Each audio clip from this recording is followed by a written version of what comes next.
Assalamualaikum warahmatullahi wabarakatuh. Bagaimana kabarnya hari ini? Mudah-mudahan kita selalu diberikan kesehatan agar kita bisa mengikuti kegiatan pembelajaran daring hari ini dengan baik. Pada hari ini kita akan masuk bab baru, yaitu tentang pencemaran lingkungan. Langsung saja kita mulai. Nah, di sini ada dua gambar. Yang pertama ini ada air sungai yang dipenuhi dengan sampah. Kemudian ada gambar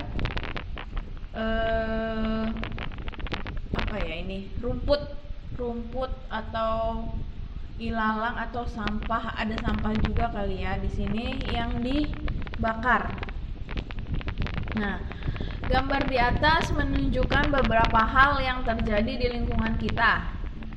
Bener dong, ini di sungai banyak sampah kayak gini, pasti kamu suka lihat juga. Terus ada orang yang bakar sampah atau bakar dedaunan, rumput, itu pasti juga ada.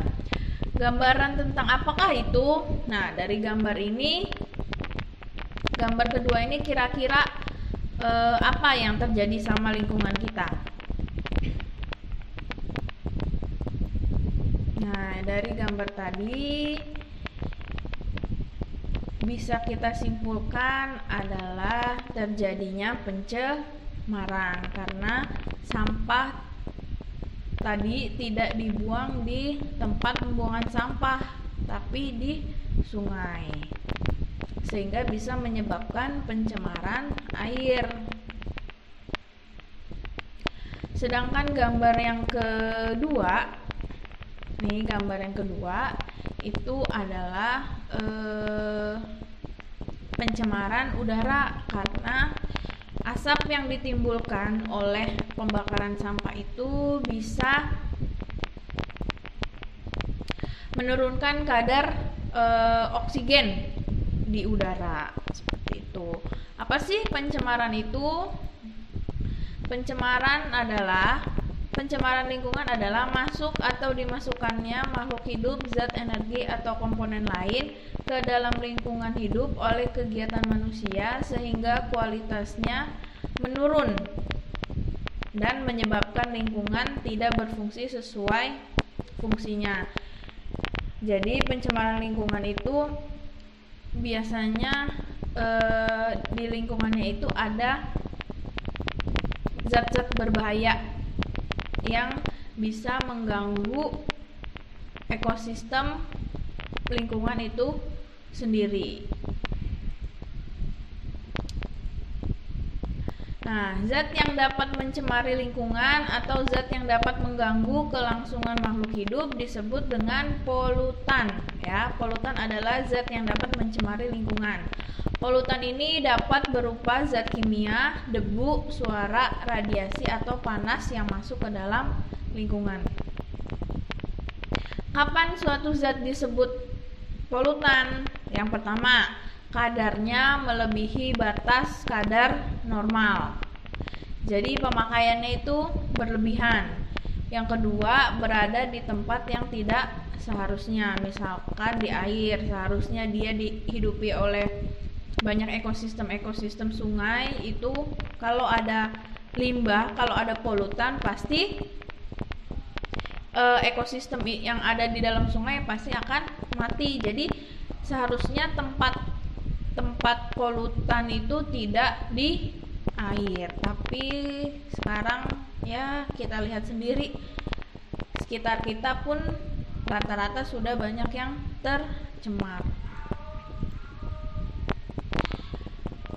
Nah, di sini pencemaran dibagi menjadi 3 jenis. Ada pencemaran air, tanah, dan udara. Yang pertama akan kita bahas adalah pencemaran air. Pencemaran air adalah masuknya makhluk hidup, zat, energi, atau komponen lain ke dalam air. Ya, Kalau tadi pencemaran itu ke dalam lingkungan, kalau pencemaran air lebih spesifik lagi, di sini ditulis masuk makhluk hidup, zat energi atau komponen lain ke dalam air sehingga mengakibatkan kualitas air turun sampai ke tingkat terendah yang menyebabkan air tidak berfungsi lagi sesuai fungsinya. Air dapat tercemar oleh komponen-komponen anorganik, diantaranya logam berat yang berbahaya. Komponen logam berat ini biasanya berasal dari kegiatan industri atau pabrik.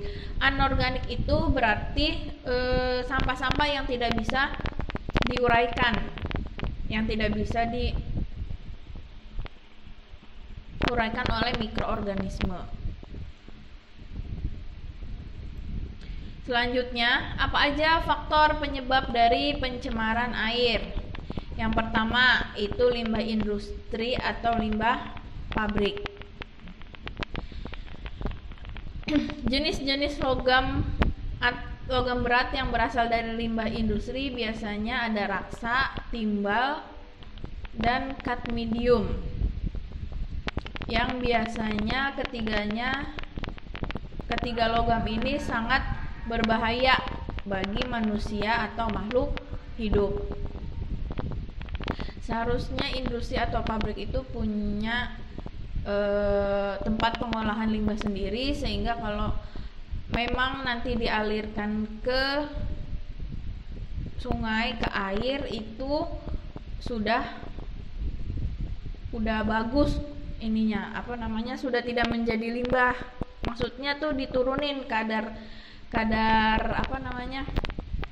zat yang berbahayanya, baru dia boleh mengalirkannya ke air. Kalau tidak, pasti nanti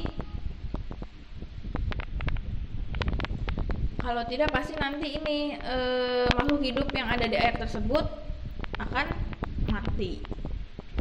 Yang kedua, limbah rumah tangga. Limbah rumah tangga itu limbah yang berasal dari rumah kalian. Nah, di sini limbah organik seperti kulit buah sayuran, sisa makanan, kertas, kayu, daun, dan berbagai bahan yang bisa diuraikan oleh mikroorganisme. Jadi tadi perbedaannya organik sama anorganik. Ini ya, kalau limbah organik bisa diuraikan oleh mikroorganisme. Kalau anorganik tidak bisa diuraikan oleh mikroorganisme. Contoh limbah anorganik yang biasanya berasal dari rumah tangga ada besi, aluminium, plastik, kaca, kaleng, dan minyak wangi. Selanjutnya ada limbah pertanian. Limbah pertanian itu biasanya berupa penggunaan pupuk dan bahan kimia pertanian tertentu seperti insektisida dan herbisida. Wah, ternyata insektisida itu juga menyebabkan faktor pencemaran air, karena kalau misalkan kebanyakan dia memakainya, nanti juga pasti akan diserap air terus masuk ke dalam air. Nah, ini di sini kandungan insektisida sama herbisidanya bisa membuat air menjadi kualitasnya tidak baik.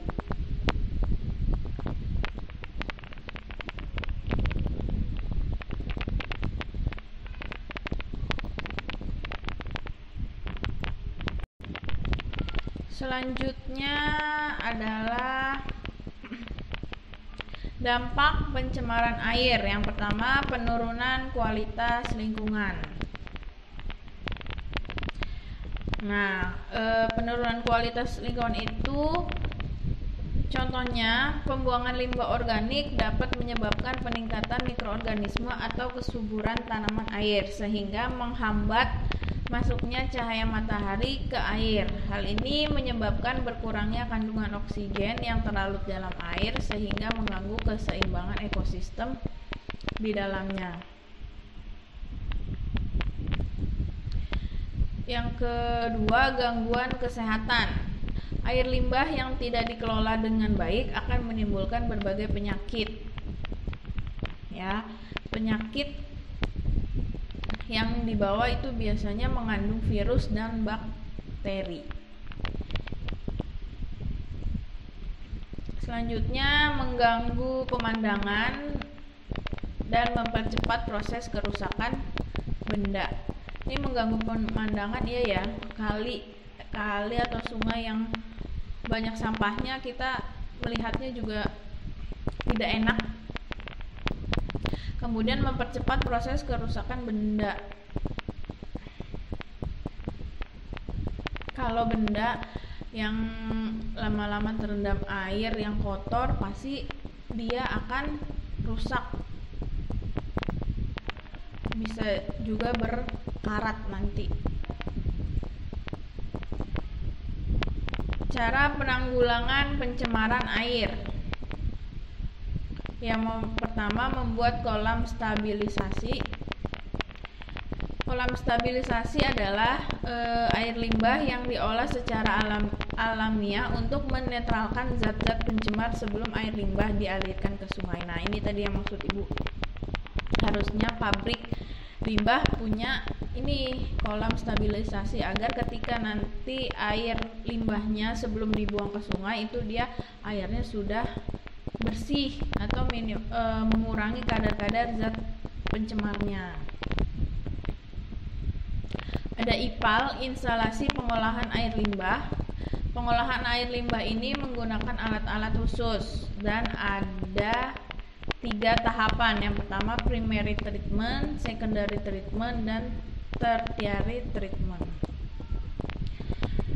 Yang ketiga ada hindari penggunaan racun dan bahan peledak untuk menangkap ikan. Oh, ini kalau di laut. Kalau di laut, nelayan-nelayan sebaiknya jangan menggunakan racun atau bahan peledak untuk menangkap ikan. Harusnya manual aja, pakai jaring, agar ekosistem di laut tetap terjaga. Yang terakhir itu adalah gerakan penghijauan, reboisasi, pembuatan jalur hijau, dan mempertahankan area resapan air untuk mencegah terjadinya banjir. Yang kedua yaitu pencemaran udara. Nah, pencemaran udara adalah suatu kondisi di mana keadaan udara mengandung senyawa fisik, kimia, atau biologi di atmosfer dalam jumlah yang membahayakan kesehatan manusia dan makhluk hidup, dan juga mengganggu estetika dan kenyamanan. Jenis pencemaran udara itu ada 2. Ada pencemaran udara primer dan pencemaran sekunder. Kalau pencemaran udara primer itu pencemaran udara yang disebabkan langsung dari sumber pencemarnya. Kalau pencemaran udara sekunder, pencemaran udara yang terjadi disebabkan oleh reaksi antar pencemar udara primer yang terjadi di atmosfer.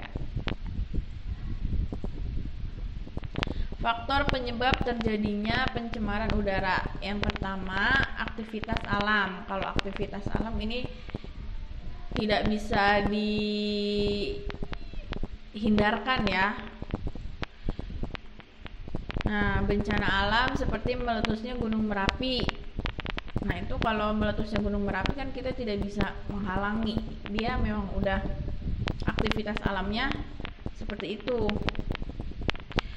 Nah, ini ternyata meletusnya Gunung Merapi juga bisa menyebabkan pencemaran udara, karena pada saat meletus itu Gunung Merapi menghasilkan abu vulkanik yang berbahaya bagi kesehatan manusia dan tanaman. Makanya kalau misalkan ada Gunung Merapi yang meletus, penduduk di sekitar gunung radius berapa kilometer pasti segera harus diungsikan, karena nanti kalau mereka kena abu vulkanik itu bisa berbahaya bagi kesehatannya. Kemudian ada kebakaran hutan. Kebakaran hutan juga itu asapnya kan banyak mengandung karbon dioksida, pasti akan berbahaya bagi hewan-hewan yang ada di hutan. Selanjutnya ada juga aktivitas manusia, seperti pembakaran sampah. asap pabrik, asap kendaraan, dan asap rokok. Makanya yang di rumahnya masih suka bakar sampah, tolong bilangin ke orang tuanya, sampahnya tidak perlu dibakar, cukup ditaruh di tempat pembuangan sampah. Nanti pasti kan ada orang dari dinas kebersihan dekat rumah kamu pasti ngambil sampahnya, jadi tidak perlu dibakar. Nah, terus juga yang orang tuanya masih ngerokok, bisa diingatkan untuk pelan-pelan mengurangi merokoknya. Kendaraan juga kalau tidak penting-penting tidak usah naik motor. Kalau misalkan perginya dekat rumah, ya jalan kaki atau naik sepeda. Itu juga bagus untuk kesehatan. Dampak pencemaran udara. Yang pertama untuk kesehatan. Nah, kalau untuk kesehatan biasanya dampaknya itu dia ke saluran pernapasan, asma. Nah, ISPA ya, infeksi saluran pernapasan, contohnya bisa asma, sesak nafas.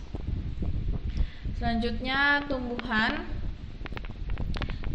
kalau terkena abu vulkanik tadi dari meletusnya gunung berapi, itu pasti akan mati tanamannya. Kemudian efek rumah kaca. Efek rumah kaca itu adalah peningkatan suhu bumi karena kita terlalu banyak mengeluarkan gas karbon dioksida dan karbon monoksida. Nah, kemudian ada rusaknya lapisan ozon akibat pemakaian CFC klorofluorokarbon. Ini CFC klorofluorokarbon pada kulkas dan AC dapat membuat lapisan ozon berlubang sehingga bumi yang semakin panas. Nah, ini AC dan kulkas pasti ada di rumah ya.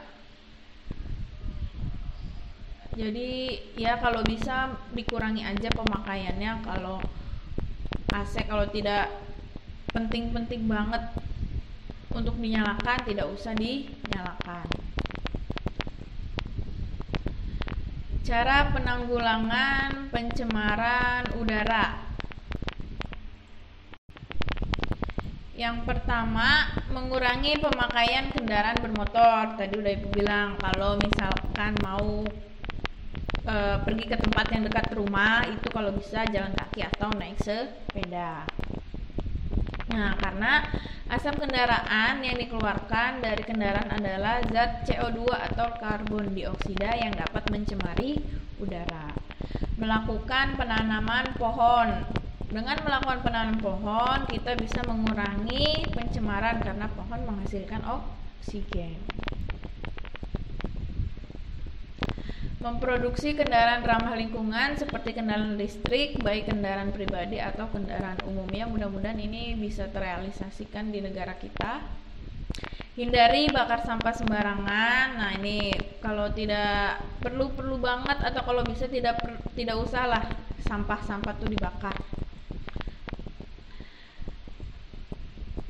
Selanjutnya yang ketiga, yang terakhir adalah pencemaran tanah. Pencemaran tanah adalah ketika suatu zat berbahaya atau beracun telah masuk ke permukaan tanah, sehingga menyebabkan kualitas tanah tidak bagus dan tidak cocok untuk ditanami tumbuhan atau tanaman. Faktor penyebab pencemaran tanah.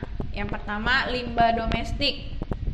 Nah, limbah domestik, limbah yang berasal dari pemukiman penduduk, pedagang, tempat usaha dan hotel, kelembagaan, kantor-kantor pemerintah atau swasta, serta tempat wisata. Nah, di sini limbah domestik ada dua jenis, ada limbah padat sama limbah cair. Contoh limbah padat yang dapat yang berupa senyawa anorganik yang tidak dapat diuraikan oleh mikroorganisme.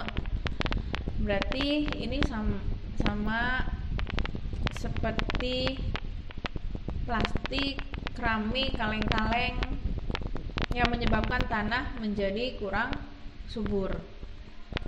Kemudian limbah cair, ada deterjen, oli, cat, minyak. Jika meresap ke dalam tanah akan merusak kandungan air tanah dan dapat membunuh mikroorganisme yang ada di dalam tanah. Nah, jadi kita harus hati-hati kalau misalkan membuang bekas minyak, oli, cat, itu nggak boleh ke air, nggak boleh ke tanah, karena bahan-bahan kimia yang ada di dalamnya bisa merusak mikroorganisme yang ada di dalam tanah. Selanjutnya ada limbah industri.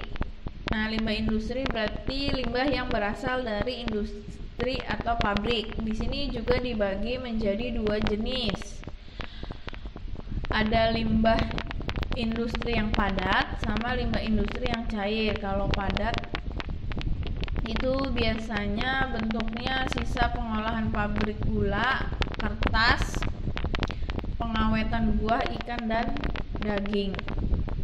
Kalau limbah industri yang cair ini biasanya nih berupa sisa-sisa pengolahan industri pelapis logam dan industri kimia lainnya, contohnya tembaga, timbal, perak, krom, arsen, dan boron.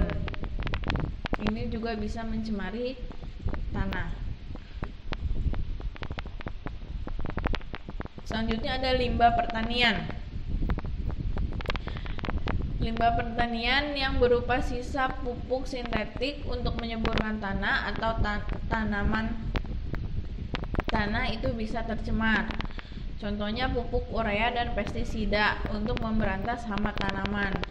Jika penggunaan pupuk ureanya secara terus-menerus dan banyak, itu akan merusak struktur tanah. Makanya menggunakannya itu secukupnya dan tidak terus-menerus, jadi diganti-ganti jenis pupuknya. Nah, nanti kalau struktur tanahnya sudah rusak, berarti kesuburan tanahnya juga berkurang dan tidak dapat ditanami jenis tanaman karena unsur haranya itu juga semakin berkurang atau bahkan tidak ada. Dampak pencemaran tanah. Yang pertama untuk kesehatan. Ada beberapa macam dampak kesehatan seperti sakit kepala, pusing, dan ruam kulit. Kalau tumbuhan itu nanti bisa mati. Kemudian bisa memusnahkan beberapa spesies yang ada di sekitar tumbuhan tersebut. Spesiesnya juga bisa mati. Terus untuk di pertanian dampak pencemaran tanahnya itu perubahan metabolisme tanaman yang pada akhirnya dapat menyebabkan penurunan hasil pertanian. Nah, kalau tanahnya tercemar, nanti hasil taninya tidak banyak atau dia mengalami penurunan. Cara penanggulangan pencemaran tanah ada dua, ada remediasi. Remediasi adalah kegiatan untuk membersihkan permukaan tanah yang tercemar. Nah, remediasi itu juga ada dua jenisnya, ada in situ dan ex situ.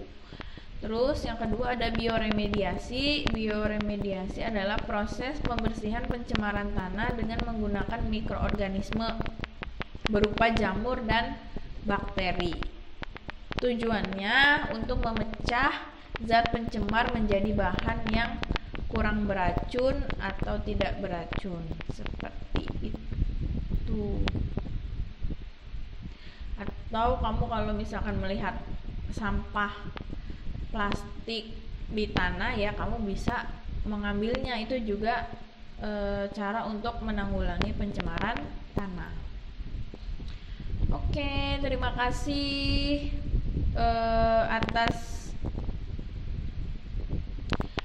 perhatiannya. Terima kasih kalian sudah menyimak video saya. Mudah-mudahan kalian bisa memahaminya dengan baik. Wassalamualaikum warahmatullahi wabarakatuh.